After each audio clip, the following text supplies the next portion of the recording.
Good afternoon. There you go. There you go. Well, first, greetings from MGM Resorts and the 60,000 plus employees. Just want to take a time to make sure within this introduction, with this great panel, with these esteemed speakers today, that we bring greetings. And I just want to tell you a little short story, the importance of what you're about to experience through this panel. In 1993, MGM Resorts opened its first property with one arena. That was the Grand Garden Arena. It's engulfed today and grown today into 12 properties on the Las Vegas Strip, as well as 3 indoor arenas.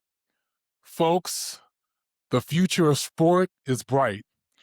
I'd like to thank Jay Vickers, Sean Garrity for their leadership in allowing us the opportunity to be able to sponsor you and have a great conference. Lean in and lean into your growth and lean into the future of sport. Have a great conference. Have a great SEICon. Thank you. Good afternoon. How's that? Is that good? Better?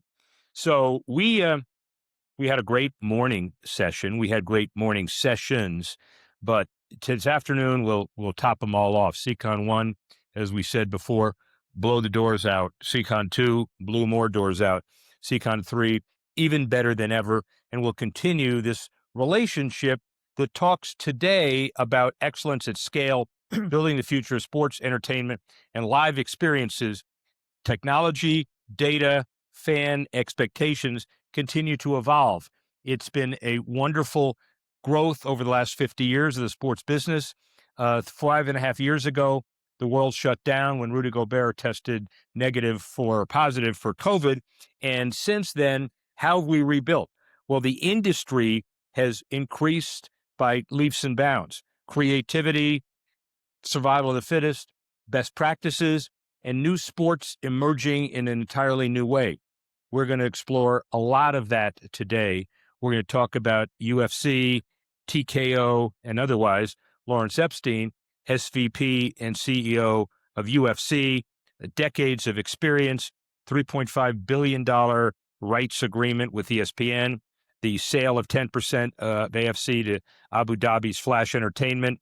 He's on the board of Vanderbilt University, been very active in a whole host of civic projects around the country and most notably in Vegas, paired with, for purposes of this kind of discussion, Peter Dropic, the EVP in Event Development and Operations of TKO, joined in 2006, a sister promotion, WEC.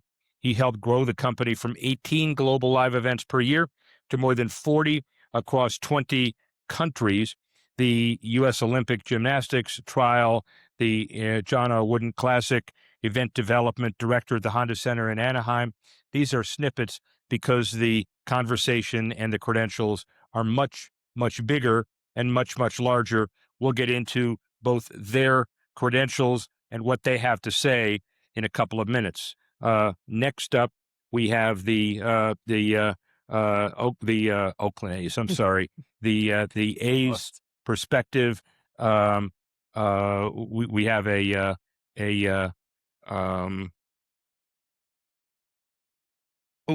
sorry.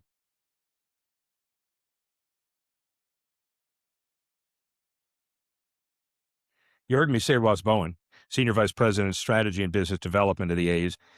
He's a longtime A's Finance and Development Executive, previously served as Team Director of Project Finance, and you'll hear about the details of the $1.75 billion ballpark. He offers a rare view of what it takes to build a Major League franchise's home, and his experience growing up in Chicago at Wrigley Field will no doubt add to that.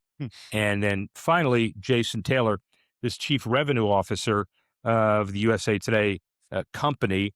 He is involved directly in USA Today Network ventures, events, and promotions. 25 years of leadership experience, known for driving growth through strategic partnerships with national brands that benefit both advertisers and engaged audiences while strengthening the role of journalism in communities.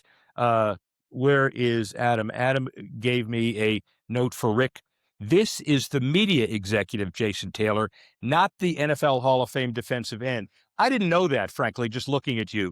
I'm sorry. Thank you very much for that clarification, Adam. I really, really appreciate it. And we'll springboard into the panel because of that. Thanks for bailing me out. Guys from UFC, TKO, take it as you want. Let's talk about Meta, the official fan technology partner, April 2025, spanning Meta AI, Quest, AI glasses, Facebook, Instagram, WhatsApp, and Threads. Talk about it. Yeah, well, first of all, thanks for having us on this panel. Appreciate being part of the entire conference. I couldn't be at UFC more excited about our relationship with Meta. First of all, one of the leading technology companies in the world, and to have them as a partner with UFC is just huge for us to be able to leverage all the stuff that you laid out there, from being integrated into all their social media platforms to having content on their Meta glasses, the Quest product, which is, their headset that is creates these incredibly interesting and exciting immersive experiences. We couldn't be more excited about that. But, sort of set the table on this one for everybody. It all starts with Dana White's relationship with Mark Zuckerberg, and Mark's, huge fandom when it comes to UFC and his passion for the sport of Brazilian Jiu-Jitsu. So without that, I'm not sure we'd be talking about this relationship, but the good news is that is real, and that is what got us to the table. There's so many exciting things to talk about this relationship and how it transforms, what we're doing with UFC. I'll mention a couple of those things in addition to what I already noted. Number one, we just launched literally a week and a half ago our Meta rankings. So I think everybody who knows anything about the UFC knows that we have champions, and we have sort of the rankings of the top, typically 15 athletes in each weight class. That ranking system has pretty much been done by a group of journalists and others that have some knowledge of the sport, which has been great. But in an age where technology is important, and for a company that's technology forward like UFC, having a more algorithmically based, technology based way to rank our athletes was something we felt was really important and sort of fit in well with our fan base and our overall UFC ethos. And so we now have really two ranking systems. One is the traditional system, but now we have the Meta AI ranking system, and it's really it's been exciting. It's been interesting. It's created a lot of controversy. I personally think it's, as a sports fan, I love the AP poll and the coaches poll, and you can argue about. You mentioned I'm a Vanderbilt guy. I can mention whether Vanderbilt, they're 19-1 and they're 12 in the other. What's wrong with the coaches poll? We have a bit of that controversy going on with the Meta rankings and our traditional rankings, but it's just one manifestation of this great, partnership. The other thing I want to mention is the facility, which was formerly known as UFC Apex, has now been renamed the Meta Apex. So for those of you that are familiar with Las Vegas, the UFC headquarters is about a 71-acre campus out on the 215, sort of between Jones and Rainbow. On that freeway, you can see our UFC headquarters. You can also see the UFC Apex, but now you can see a new sign, a new logo, that infinity logo that is the Meta logo, which is just incredible. It looks really cool. And we've done extensive renovations to the facility. So the Meta Apex now is going to be able to host all sorts of events. And we'll be able to seat up to about 1,200 people for our events. We're doing UFC events, Power Slap, other events, that are associated with TKO and UFC. But to see those big letters, on the outside is great. The final thing I'll mention about the Meta Apex facility is we're going to have a really cool, immersive, Meta branded experience space where the latest and greatest from Meta will be on display. AI, VR, AI glasses, and the whole host, right?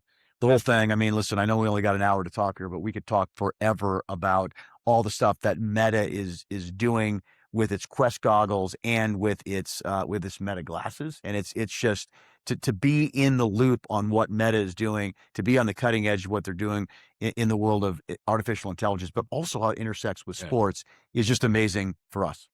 We do have an hour, and we'll talk about other stuff. But I know you're a Vandy guy. Can't we move on? I mean, the season's over. I mean, No, go to the next season. It never ends. It's baseball season, it's football season, it's basketball season, it's golf season, and we didn't make the playoffs. We didn't make the CFP season. Hey, by the way, our athletic director, Candace Story Lee, won the athletic director of the year. Well deserved. And your football coach is an up and coming superstar. Notre Dame guy. Yeah, Former a Notre Notre Dame man. But we digress. Sorry about that. Who wants to take the on location question? Which one of you two? Because that experience and the demand for premium, personalized, fan experiences is huge. So, Peter. Yeah, one, thank you for having me again. The On Location, those that are not familiar, is the ticket hospitality company that TKO owns. Currently has rights to the FIFA World Cup, the Olympics, along with servicing a lot of our owned and operated properties. So, um, the premium experience, the hospitality experience, the exclusive access is becoming more and more important to the sports and entertainment ecosystem. And we've got a pretty good market share currently.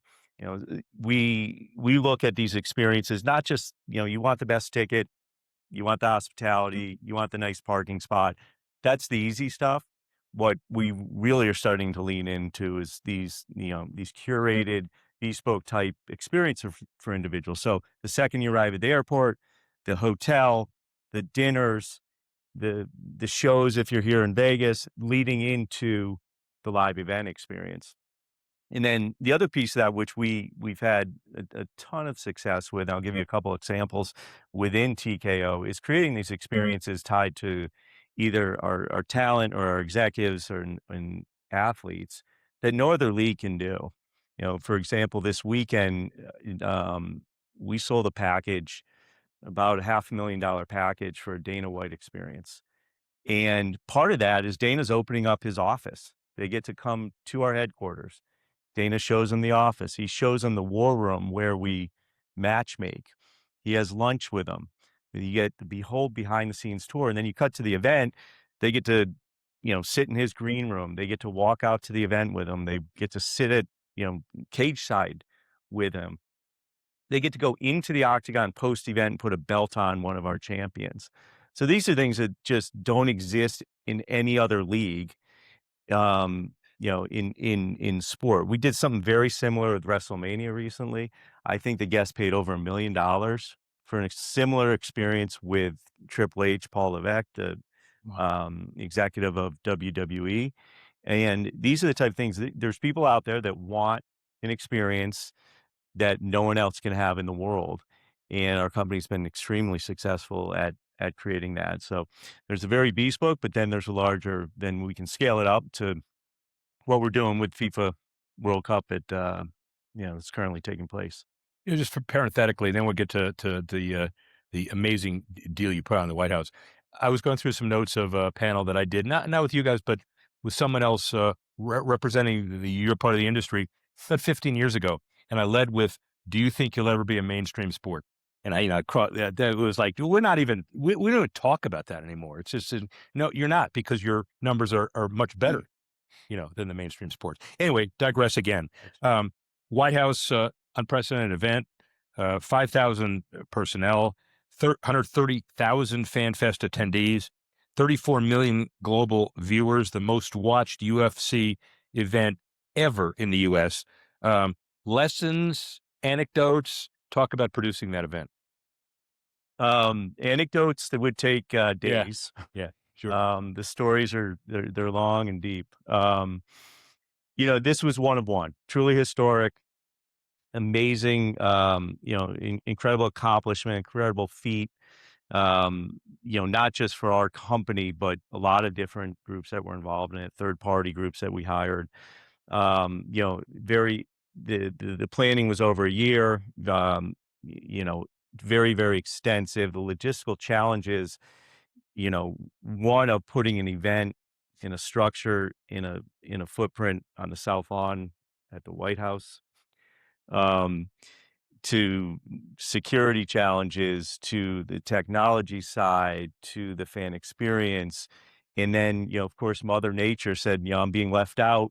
We want to be a part of this. So, it was an incredible accomplishment that, involved, we like to say, if there's a government agency with an acronym, they were involved. So just, you say one of one, and it is. Yes. But Gary Bettman could have said one of one when he started, the Winter Classics. Is it really one of one? It's one of one at the White House, but is it one of one, period? One of one at the White House, yeah, on the South Lawn. Okay. Yes. Dana said it. I'll quote him. All right. One at the White House. At the White House. Good. Um, Good answer. Good answer. Okay. But you hit some of the stats, but I think if you look at one of the things that was really challenging to put together is, in those who saw the images, is we had a structure which we nicknamed the Claw. Is developed by a company called Stageco based out of Europe, and there was an existing structure, but we asked them to modify this in a pretty, only within a couple months, to maximize the footprint at the White House lawn. So the White House lawn, we couldn't go any further due to roads, due to a house, due to, trees, other structures where it was a limited footprint, but we wanted to maximize the size. So we asked them to modify this structure and then ship it over from Belgium. It weighed about 600 tons, which is pretty much the max weight, because the engineer said you can't go any heavier due to things underneath the grounds. Wow.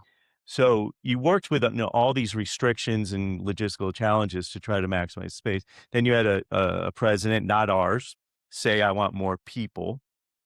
So we said, well, we can't expand the footprint. How do we add more people? So we developed these platforms to add more standing room, which we ultimately invited about 1,300 military personnel from all the branches to be part of this show. But, that's one, that's a tenth of what we were dealing with, to try to figure out, how do you put on this structure? Keep in mind, if you ever seen certain pictures of the White House, the lawn actually slopes. I think it's about 22 degrees downhill. So we had to flatten it out with decking on top of it to be able to put a structure on top of it. So that's where we started. And then you layer in, all the government restrictions, the security restrictions. And then, as I said, Mother Nature. I would recommend watching the documentary. It just got released. There's behind the scenes. It's pretty incredible. Leading up to how we actually got on air. I think we were 21 minutes late going on air due to a pretty massive storm that was about to hit us, and decided to split the city 30 minutes before it was supposed to hit us. So watch the documentary. It'll tell the whole story about some of the challenges we were up against. We're coming back at the end of this panel about the implications of all of this and the future of all of this, but it is riveting and will continue to be riveting. Ross, Senior Vice President, Strategy and Business Development of the A's, you're building a facility in real time and at real scale. Talk a little bit about how you approach the building of this facility as the newest facility in the history of baseball, and what you're doing and what you're doing differently than some of the other buildings. Yeah, look, so we've had to, and thanks for having us. Of course, we're excited to be here. It's been a busy last 12 months of construction for us. We started this journey in Vegas about 5 years ago now. About 3 years ago, we got our bill passed in Carson City and started design in earnest. But our group's been thinking about a new ballpark for about 20 years at this point. So going into it, there were a lot of different thoughts about what we wanted to do. I think what we tried to do is put together the best team of experts in kind of every individual facet of a ballpark. So, and we've also tried to bring in a lot of perspectives from outside the sports world. I think, as we know, in this market, there's a really high bar for entertainment, right? You're not just competing against the Knights and the Aces and the Raiders and the sports teams are here, but you're competing against UFC, you're competing with the nightlife, the dining, everything that the hotels put on. And so we knew from day one that we had to design something that felt different. So from a very early stage, we hired Bjarke Ingels, who's an architect out of New York and Copenhagen, who's never designed a ballpark before. We paired him with architects, H&TB, who were the lead architects on Allegiant and have done many other ballparks. But we wanted to start thinking differently and design something that felt very unlike a ballpark. So we're fully enclosed. We're only 30,000 seats versus 40,000 that most ballparks are.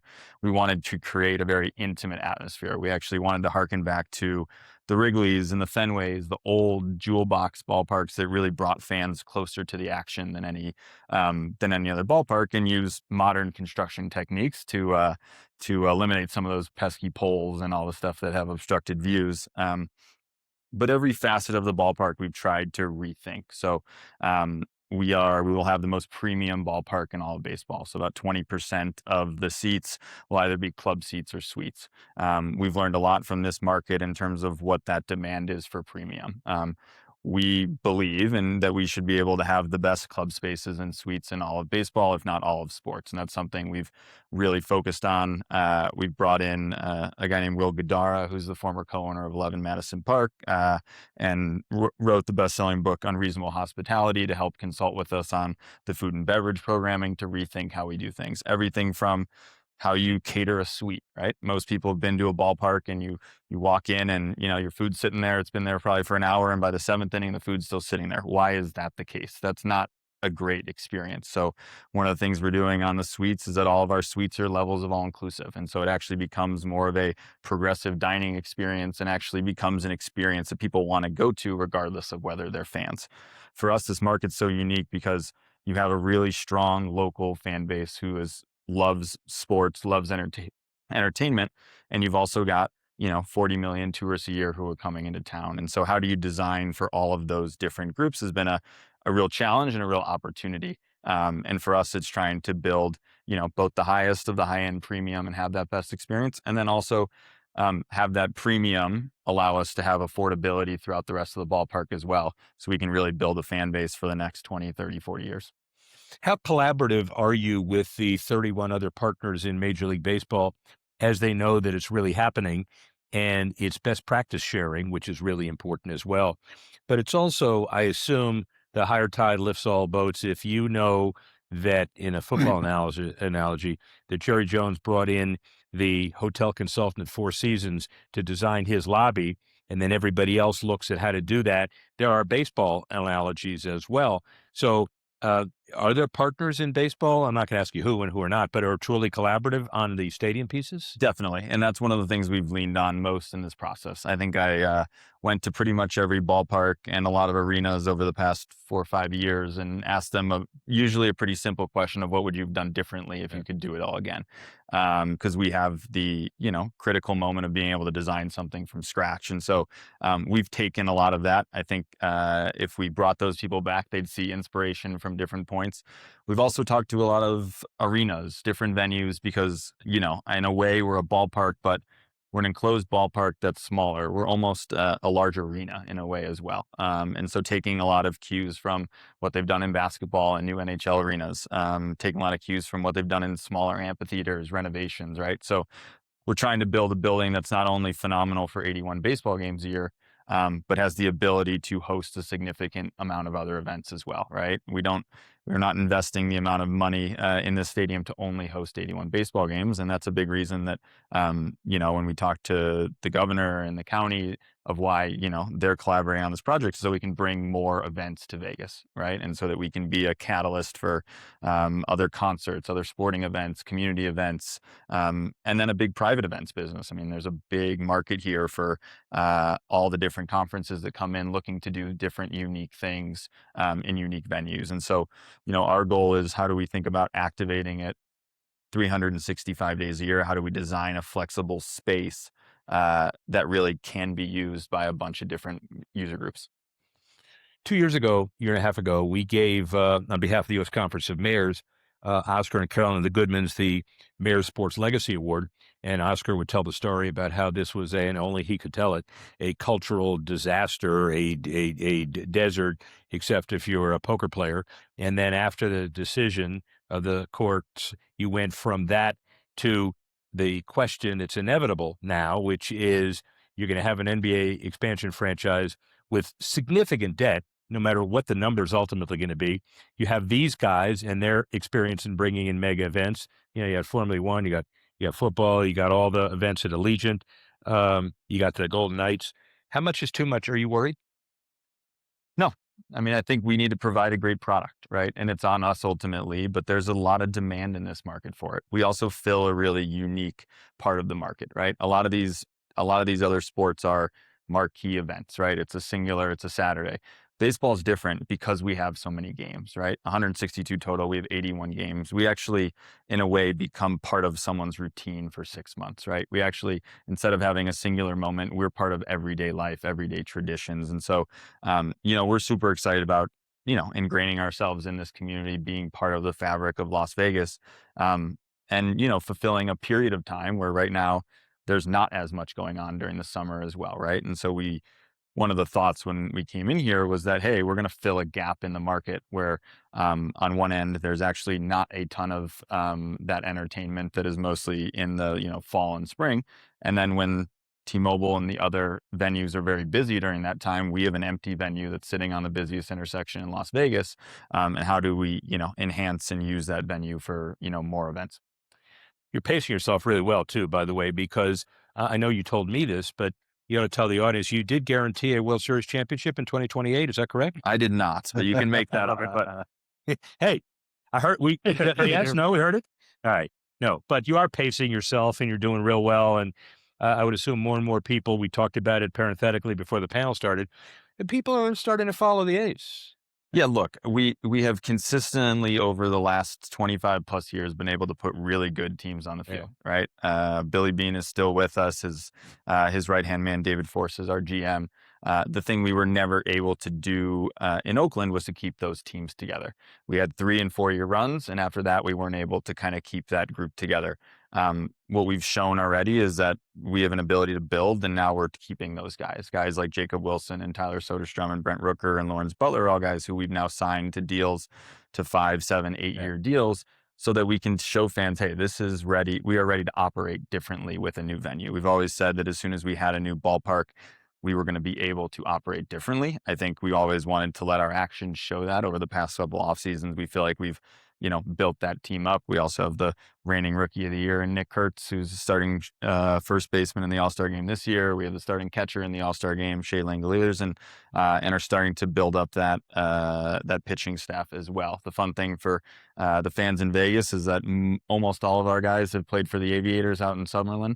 They know the market really well. Our next crop of guys are with the Aviators now, or will be coming up soon. And so we can actually begin a lot of that fan development. But we want to build the best venue we can possibly build. And we also want to put a team on the field that is comparable to the venue. And that's the kind of holy grail in stadium development, is being able to do that. Clearly. And we'll be back to you in a couple of minutes too. But I know it's a young audience. So Gene Tennis, Sal Bando, Raleigh Fingers, Joe Rudy, Reggie Jackson. Raise your hand if you remember any of these people. We've got our broadcaster, Ken Korak, in the audience. Oh, all right. Well, we know. Right. So there is an amazing history. I'm not from here, but I remember who doesn't remember those guys. And, that's really important. Jason, the non-NFL Hall of Fame Jason, kind of disappointed, but, we'll do with what we have. Super Bowl, much more than a football game, the biggest media event of the year, as we said. From your USA Today perspective, what makes that event unlike any other moment on the advertising calendar? Well, I think it really, at the end of the day, it's a moment in time where if you're interested in NFL, if you're interested in football, if you're interested in celebrity and entertainment, if you're interested in advertising, all the conversation in the world at that moment, it feels like to the average citizen that everyone's talking about it. And I would argue there are more and more Super Bowl-like events that are emerging, even in combat sports. I would take a guess that even this weekend, McGregor returning after 5 years is going to feel like, for our audiences at USA Today, like it's something that will really spike our readership. We look at, over the past couple of years, 2 combat sports moments. I can remember very specifically the Mike Tyson fight and one of the Jake Paul fights. We're doing over 1 billion page views a month, sometimes as high as 1.6 billion, and 40 million unique viewers just looking at our sports coverage each and every month. And sometimes combat sports can be that Super Bowl moment for the month. Sometimes it's a baseball moment. Sometimes it's horse racing. So these sports moments like the Super Bowl are just those moments that transcend culture, where even people who may not have historically been a sports fan of that particular sport is all of a sudden engaged, interested. And what makes us unique, I think, as USA Today, because we have the USA Today brand and flagship, and then we have over 200 local markets, whether it's the Indianapolis Star, the Nashville Tennessean, we can cover different layers of these stories that can sometimes even go back to the high school roots of these players, these fighters, these jockeys, if you will. So I think that's really where we have found our unique spot, is telling all layers of the story and standing out in our coverage in that respect. You have another unique perspective as well, which is the ad meter and how you register the emotional and the long-term business response of ads, and also combined with the ability now to deal with the viewer as not just grandma who answers the Nielsen call and says, yeah, that's one of us, but it's also the shows, the watch parties and all of that. How do you combine both of those and generate some significant stories to candidly get the best rates you possibly can for advertising? Yeah, I mean, I think Ad Meter is fascinating. I mean, it just had its 39th year. Is that right, Rick? 38th year. So this will be the 39th year. And I think what we've really done is, if you look at over the past 39 years, we've put the focus on what the consumer cares about, what they remember, what resonates with them, whether it's stories of nostalgia or commercials with nostalgia, if it's commercials that are humorous, if it's commercials that just have incredible storytelling. We really lean in on what is resonating with the consumer, and in a more, because of technology, in a more and more real-time fashion. So I think it takes the sentiment from I think it was similar to a comment that was said earlier for you all with the Meta glasses and the Meta rankings. It's how do we get a different perspective of who stands out that's more real to what the average consumer feels? And I think that's what's made it's not for years before 39 years ago, when we launched Ad Meter, the ad agencies in the industry were telling you what were the best commercials. And now the ad meters become this most coveted thing for the agencies to see where's consumer sentiment lying and what really resonates with the consumer. Start with the proposition that your newspaper, and it is a newspaper, believe it or not, has one of the best brands and best physical illustrations ever. I used to remember, even up until a few years ago, collect every pre-Super Bowl USA Today matchup special section, and it's in the office. Now if it's not on the phone, we almost don't want to deal with it. Obviously, fan behavior has changed. Viewership behavior has changed. How has the multi-platform experience affected you, especially with regards to major events? Well, I think, for me, a guy who sells advertising for a living and work with tens of thousands of brands each and every month, I I find it interesting, as the consumer is watching the event on TV, they probably have 2 to 3 other screens on at any given time, doing their own research, betting on a sports app. There's so much else going on. And so what we have to do is illustrate for our brands that we work with how we can help them throughout that entire journey that consumer is engaging, and giving them a credible news source that tells a deeper story besides just what they can get being a consumer or fan of that particular event that's happening at that moment. So creating a longer kite tail with the pre-work, the pre-stories, the pre-deep dives, all the way through the follow-up and what happened and what's coming next. And I think that deeper storytelling is really what separates us from our peers. You do a damn good job anyway, and you're going to continue to do a great job. You got some brain trust, not only in the audience, but back at home to ensure that happens. So looking ahead, Super Bowl 70, Super Bowl 80, Super Bowl 90, whatever it's going to be, what's your prediction on how people consume the event, invest in the event, derive the best experience as fans from your event, from the USA Today and your perspective? I think it's very similar to something else that was said on the stage earlier, and that's, from our UFC's perspective, very similar. It's that how do we personalize it more? How do we individualize that coverage more? And not just for the Super Bowl, but for every sport that we cover. I mean, we have thousands of journalists covering sports each and every day, but our readers are coming to us and some want the podcast, some want vodcast, some want deep dive statistics, some want narrative human storytelling behind the scenes, and we have to be there for every piece of that. And I think that's where it keeps going. I think people will want fandom will continue to be more and more individualized and more personalized, and we have to meet our readers in those moments and our viewers. A supplemental round from your perspective, who I'm sure at one point in your life you viewed where you are today as a distant dream that was really going to happen. But in your wildest imagination, did you ever think you'd be sitting here today with all of these assets? And what was the inflection point for you when you said, we're really on our way, we're going to get it done? Yeah, I mean, I think all of us that started early on with UFC, obviously felt there was something there. We knew there was something special. We thought the product was great. I don't think any of us had any idea this thing would get as big as it ultimately did. I can tell you this, nobody had any idea we'd do an event at the White House, that's for sure. But I think there were so many like pivotal moments that happened. It wasn't just one. It was a variety of things. It all started, first with the Ultimate Fighter. I mean, this business was already operating in 93 through 2001. Our group purchased the business in January 2001 and then really struggled for 3.5, 4 years. I mean, it didn't work out right away, but that first inflection point was clearly the Ultimate Fighter reality show. And from there were so many other ones, but a few of the big ones were, of course, the first deal we did with a real broadcast partner, which was Fox. Okay. Then, of course, our deal, which you mentioned previously in my intro, the ESPN deal, which, was transformative for us. I mean, anyone who had trepidation about putting their brand next to the three letters UFC, that all went out the window when Mickey Mouse and ESPN said UFC is okay. And, the most recent manifestation of that is our $7.7 billion deal with Paramount. That was a pivotal moment, and it really dovetails with the last question you asked about technology and about how that impacts the experience of sport. And there are so many unknowns with respect to where we're going to be at UFC over the next 7 years.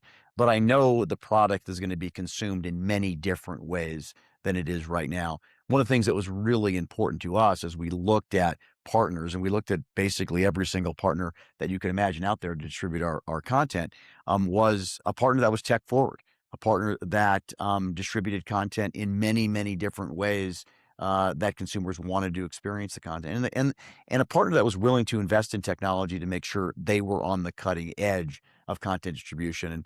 And we couldn't be happier with our partnership with Paramount. They're an incredible company with incredible leadership, but leadership that is technology forward. Larry Ellison, David Ellison, these guys are technology people.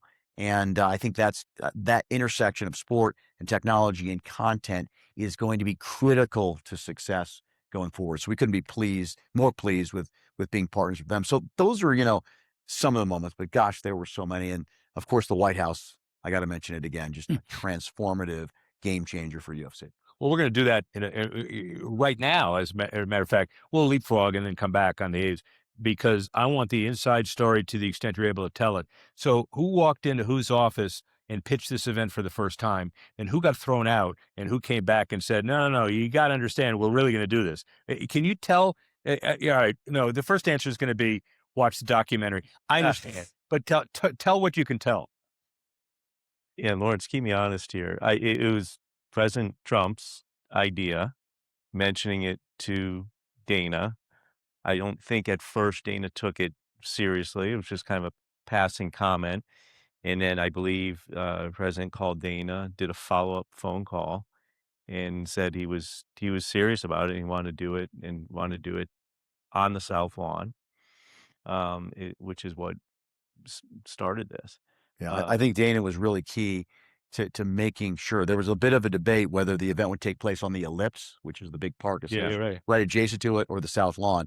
I think the president had a lot of ideas about having this massive number of people watch the event, and we got to give a lot of credit to Dana for standing up to the president of the United States and saying, we need to do this on the South Lawn, even though it's going to be smaller, it's going to be cooler, it's going to be better.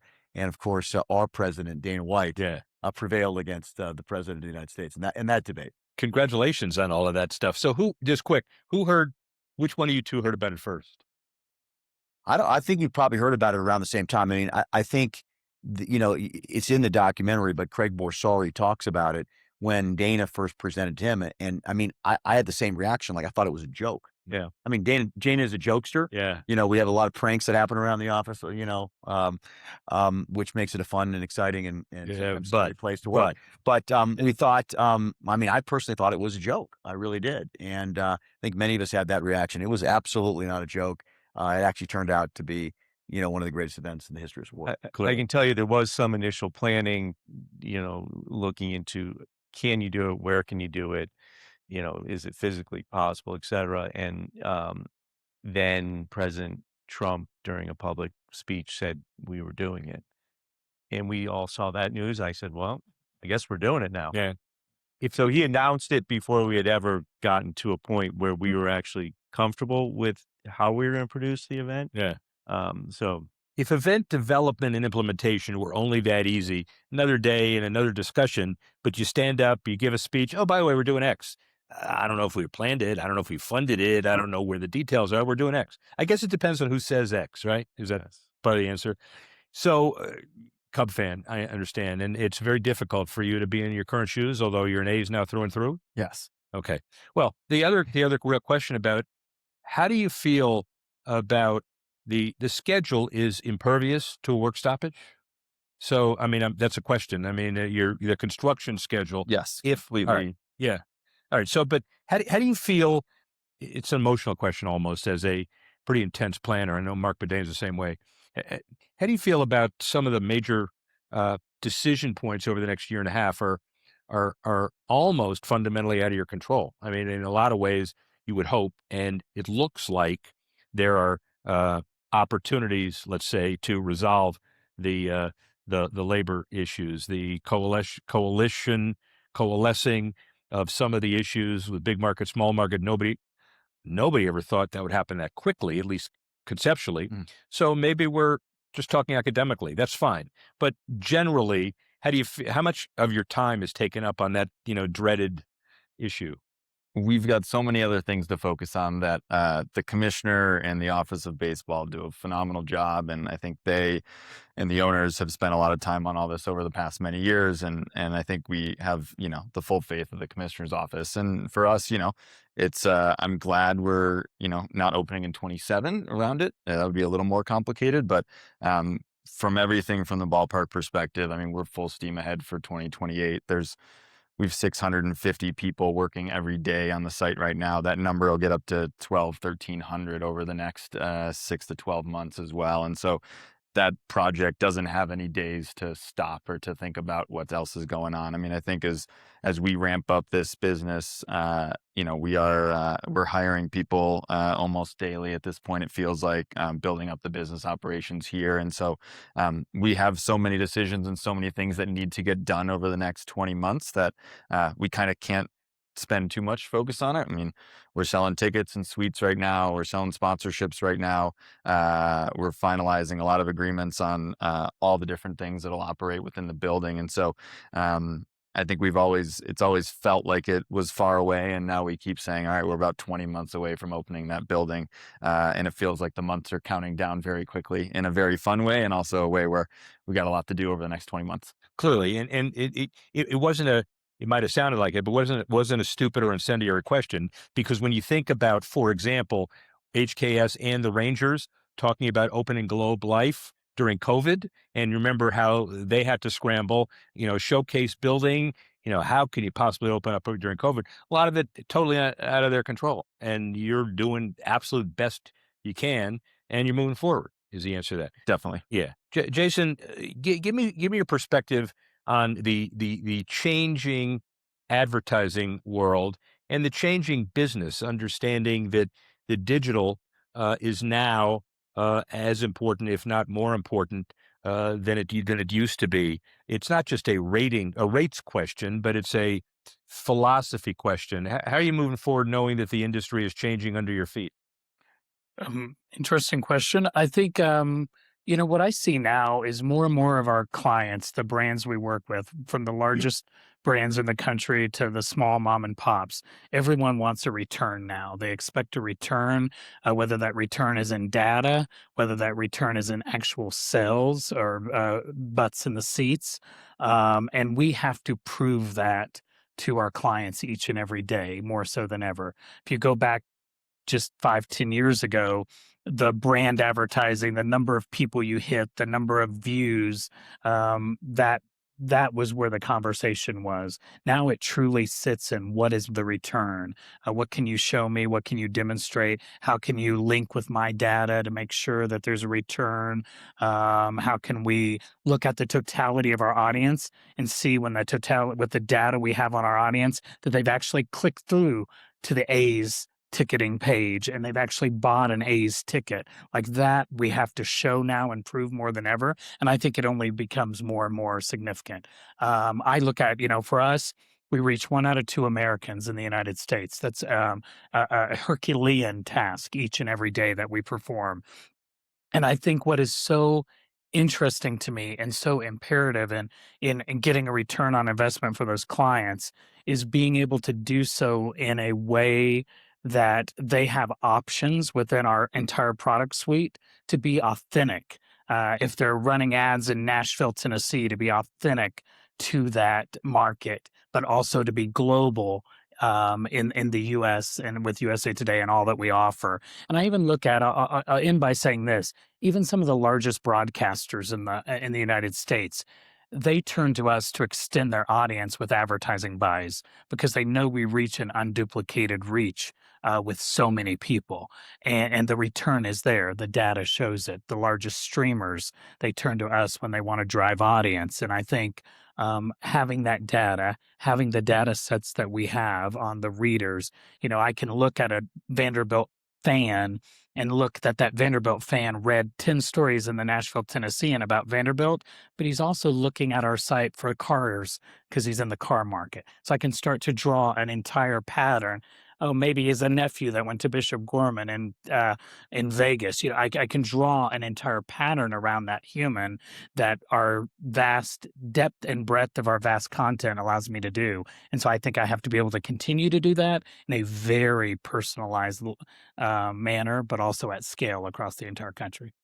So, in conclusion, what I'm hearing, to distill, maybe overly so, is vertical integration and being very careful to appeal to everybody in a way that people may not have seen before. Incredible flexibility with Mr. Dropik and his organizations in the context of shifting and competing workload issues. The 40 events he does in 20 countries or more is a good example of that. And if you don't believe it, you better watch the documentary. The tenacity involved in 25 years of family history that wants a damn stadium. They got their stadium. They didn't get it where they wanted it, but they got it in a city that's probably going to embrace them twice as much as they did before. And then finally, the ultimate vision to be able to put things all together, because I was, just to conclude, I met with Sean Gleason, did an interview with him at PBR. And, who'd have thought that PBR's, looks at you as, oh my God, the heroes, and everything that is now tied up in the fan experience and implementation is because of the vision that these guys provided. You're here hearing an incredible experience from people who have done amazing things in a $2.6 trillion business. And I'd like to thank each and every one for being here. Thank you all very much.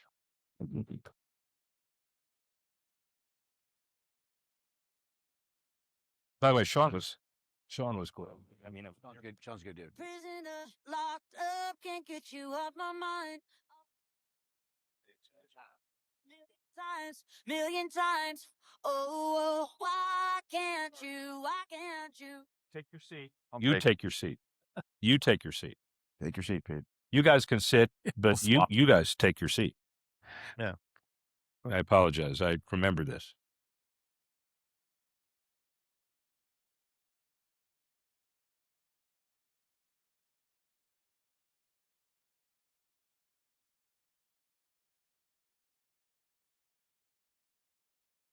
So a little bit of an honor of vision, history, support. I'd like to introduce one of the co-founders of this event again, Jay Vickers. Here. And Sean Garrity. Before I get started, can you give one big hand again to this panel? I think they did an outstanding job.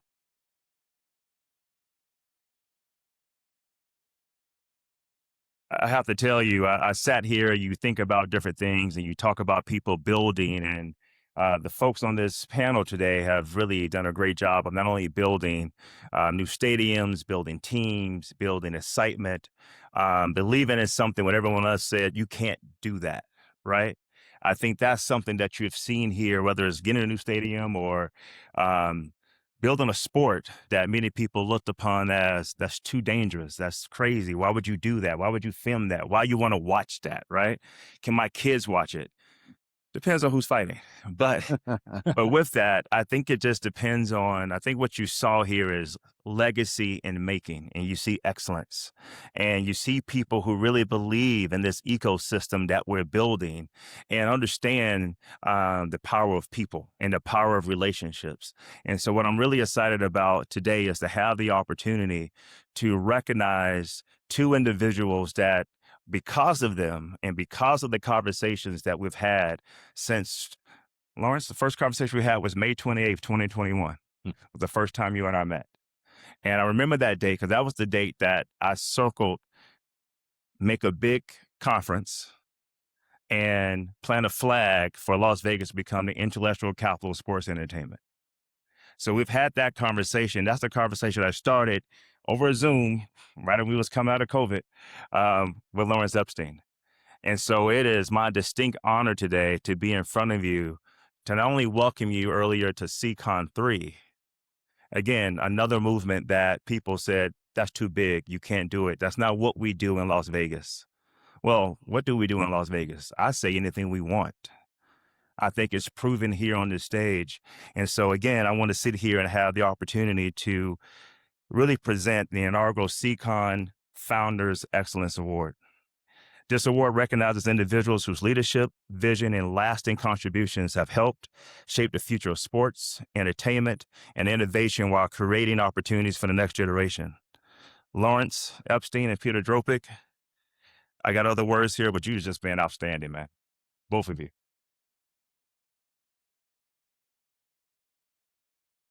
The investment that you put in students, how you embrace collaboration, and just demonstrated what true industry leadership looks like is unprecedented. So on behalf of UNLV, Syracuse, everyone at SEICon, our presenting sponsor, USA Today Sports Media Group, we thank you for your friendship, your unwavering support, and your commitment to advancing our industry. Please join me, everyone, in congratulating the inaugural recipients of the SEICon Founders Excellence Award, Lawrence Epstein and Peter Dropic.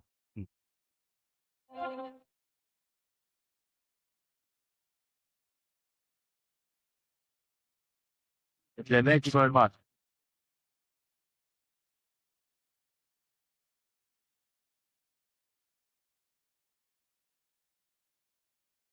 Thank you, my friend. Thank you. Which was done was good.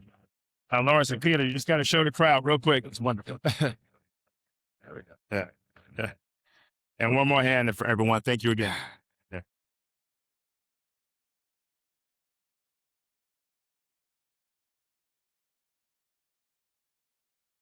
Yeah, I love a box. I don't want to drop it. So. Yeah. All right, everyone. That concludes this session. Please enjoy the rest of SEICon. Thank you for being here. We truly appreciate you. Thank you. Control it. Control.